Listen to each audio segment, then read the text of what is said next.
Nowadays, more and more people will choose to study second language, like Mandarin and Japanese.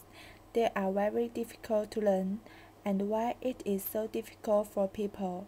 Many people think that the Japanese is the most difficult language in the world, and I think it is in a way true.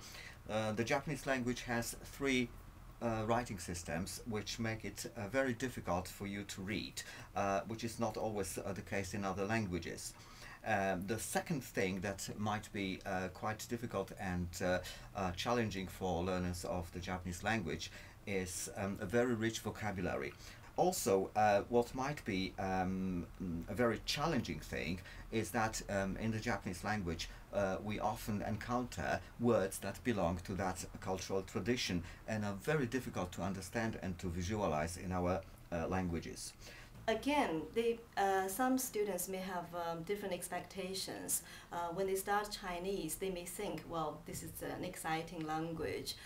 They will have a small honeymoon stage. They really love the language and culture and everything, but it really takes a lot of motivation. You have to keep committed to doing it day in, day out, week after week. Basically, really, practice makes perfect.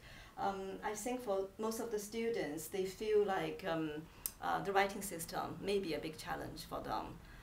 But we have many successful stories for students who start with us at initial level, no previous knowledge at all, and then they really thrive and they speak very fluently in their final year. They can do translation, interpreting, they write beautifully in Chinese essays, so no problem. It's just some students who have done other European languages before, they have to know a little bit more about the background before.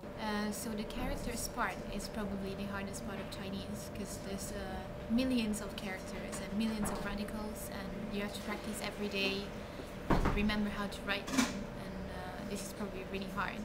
They also have a very different way of writing essays, so you have to learn the structure and you have to use the Chinese way of saying things, so really you have to get into the language. This is Mavis Chen from Oberst.